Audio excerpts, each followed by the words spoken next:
Parlons maintenant des Sabres de Buffalo, cette équipe dont la reconstruction semble avoir débuté quelques semaines après le Moyen Âge. C'est ce qu'on avait baptisé à Buffalo à l'époque la Renaissance. Ce serait temps qu'on accouche de ce Renaissance-là, je te dirais.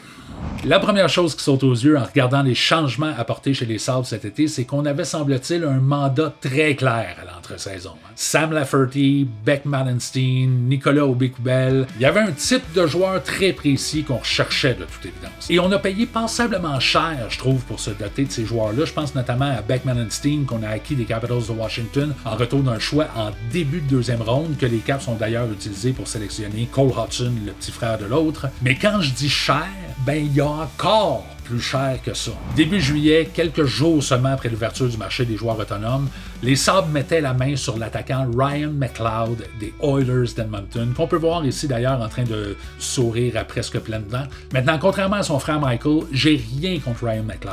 C'est un joueur de centre de troisième trio qui fait un travail honnête, qui est capable de produire offensivement à l'occasion, mais c'est un joueur dont l'impact demeure somme toute assez marginal. Il est ni particulièrement efficace en défensive ou dans le cercle des mises au jeu, c'est pas un joueur particulièrement robuste ou qui bloque une tonne de lancers. En fait, il est juste Ryan McLeod, puis c'est ça. Même au niveau junior, c'était rien de vraiment spécial. C'est pas un patineur d'exception ou un gars qui a des mains. Je veux dire, il y en a deux, mais ces mains-là ont rien de sensationnel. En fait, Ryan McLeod, c'est un peu l'équivalent hockey du gruau. Ça fait un job, mais si ça devient une fait saillante de ta journée, c'est pas bon signe. Et là, je t'entends déjà me dire, ouais, mais pourquoi tu me parles d'un centre de troisième trio si on s'en encore. Parle-moi des bons joueurs de l'organisation à la place. Ça a l'air de rien, mais c'est exactement ça que je suis en train de faire. Parce qu'en retour de Ryan McLeod, les Sabres de Buffalo ont cédé le jeune attaquant Mathieu Savoie, qu'on peut voir ici en train de se faire à croire qu'il est capable de se faire pousser une moustache. Un gars qui a plus de talent dans le lacet de son patin gauche que les trois frères McLeod réunis. Parce que oui, ils sont trois. Je cherche pas le troisième trop longtemps, il joue dans une ligue autrichienne dont je connais même pas le nom. Mais de son côté, Savoie, c'est pas seulement un joueur de talent qui a récolté au-dessus de 100 buts et 263 points en 183 matchs dans la WHL. C'est aussi le 9e choix au total du repêchage 2022. Tu sais, le repêchage de Slavkovski à Montréal, là? Celui-là. On compte ensemble les repêchages qu'il y a eu depuis Nashville, Vegas, puis c'est ça. Puis la raison que plusieurs avancent pour justifier la transaction, c'est que les Sabres misent déjà sur plusieurs petits attaquants dans leur système. Puis c'est vrai, là, Zach Benson, Jack Quinn, J.J. Peterka, Peyton Krebs, Jiri Kulich, Isaac Rosen, Noah Ostlund, Lucas Rusek, c'est tout du 6 pieds ou moins, peut-être 1 ou 2 à 6 pieds 1 en patin sur la pointe des pieds. Fait que je dis pas que cette réalité-là n'existe pas, mais c'était-tu nécessaire d'échanger un des meilleurs dans l'eau pour l'équivalent de Jake Evans? Non, puis je veux dire, c'est quand même bien eux qui les ont repêchés, ces joueurs-là. Kevin Adams est en poste à Buffalo depuis 2020. Tous les joueurs que je viens de te nommer ont été acquis ou repêchés par Kevin Adams lui-même. Jamais je créerais qu'il vient juste de découvrir leur mensuration sur HockeyDB. By the way, fais pas le saut, Kevin, mais Constad News que tu as repêché au 14e rang au total il y a tout juste quelques semaines, lui aussi, il fait en dessous de 6 pieds. Mais bon, tu sais ce qu'ils disent. Ah ouais, Kevin, si continue comme ça. Plus sérieusement, je suis même pas certain de comprendre pourquoi on s'est donné ce mandat-là chez les Sabres cet été. Défensivement, l'équipe a fait la job la saison dernière. Les Sabres ont non seulement terminé au 11e rang parmi toutes les équipes du circuit au niveau des buts alloués, on a aussi terminé au 9e rang de la Ligue pour ce qui est des tirs accordés par match. Et pour la première fois depuis les belles années de Ryan Miller, on a enfin un gardien qui fait des arrêts quand ça compte.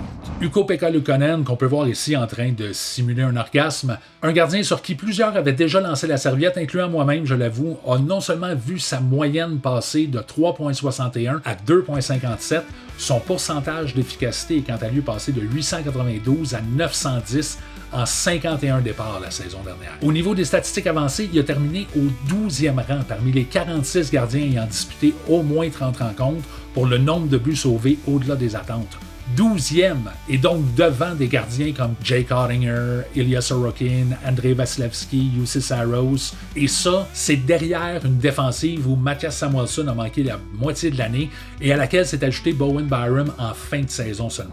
Donc je ne comprends pas l'appétit qu'on avait du côté des Sabres de Buffalo cet été envers les joueurs à caractère défensif, parce que si on regarde au niveau des statistiques collectives, C'est l'attaque qui a fait défaut la saison dernière à Buffalo. L'équipe a terminé la saison au 23e rang pour les buts marqués et au 29e rang en avantage numérique. Et là, tu viens de racheter le contrat de Jeff Skinner, qui était ton deuxième attaquant le plus productif sur le jeu de puissance, puis tu as échangé Casey Mittelstadt contre un défenseur en fin de saison, alors que c'était le meilleur pointeur de l'équipe au moment de la transaction.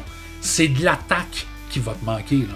Heureusement, à ce niveau-là, les Sabres ont quand même des raisons de croire que ça pourrait s'améliorer de façon organique cette saison. Certains jeunes vont prendre du galon, d'autres vont réintégrer l'alignement après des blessures, mais il y a surtout 2 joueurs qui peuvent et doivent en donner plus cette année. À commencer par Tage Thompson, qu'on peut voir ici en train de se pencher pour être certain de rentrer dans la photo. Le gros attaquant de 6 pieds 6 a connu une saison très difficile à Buffalo l'année dernière, sa pire depuis qu'il est un régulier des Sabres. En fait, c'est pas mêlant, sa production offensive a pratiquement chuté de moitié, passant de 94 points il y a 2 ans à 56 points la saison dernière. Pour espérer monter au classement, les Sabres ont besoin que Tage Thompson redevienne l'attaquant dominant qu'il est capable d'être, parce que c'est pas Jason Zucker qui va remplir le filet adverse. L'autre attaquant qui doit absolument donner plus aux Sabres, c'est Dylan Cozens, qu'on peut voir ici en train de décrire à un coéquipier sa technique de plaisir solitaire. Les Sabres de Buffalo ont consenti un très généreux contrat à Cozens l'année dernière, lui garantissant un salaire annuel de 7,1 millions de dollars par année pour les 6 prochaines saisons. Il doit redevenir l'attaquant de 30 buts et 70 points qu'il a été il y a 2 ans, sans quoi les Sabres n'ont aucune chance de grimper au classement. Et c'est ça qui est le plus enrageant quand on regarde les Sabres de Buffalo évoluer ces dernières années, c'est que même en prenant des décisions douteuses comme échanger Mathieu Savoie pour Ryan McLeod, il y a encore énormément de talent dans la formation. Ils ont probablement un des meilleurs top 3 en défensive à travers la ligue avec Rasmus Dahlin, Owen Power et Bowen Byram. Ils ont des jeunes attaquants qui sont capables de produire et depuis cette année, un gardien qui fait la job. Mais année après année, on dirait que la chaîne débarque à des endroits où on ne s'attendait pas, ce qui fait qu'on n'est jamais en mesure de prendre le prochain step et de se rapprocher des séries, qu'on a d'ailleurs manqué à chaque année depuis la saison 2010-2011. C'est la plus longue séquence active sans participation aux séries à travers la Ligue et de loin. Mais bon, là-dessus, je suis curieux de vous entendre. Est-ce que c'est moi qui est trop sévère avec la direction des Sabres de Buffalo ou si on prend des décisions qui n'ont aucun sens? Croyez-vous qu'on a vraiment identifié la source du problème en allant chercher des McLeod et des Mallenstein ou si on doit s'attendre à une autre saison difficile à Buffalo? Comme d'habitude, faites-moi part de vos opinions dans les commentaires et je vous revois dans un prochain vidéo et d'ici là... Ah ouais, Kevin, si continue comme ça. OK, ciao!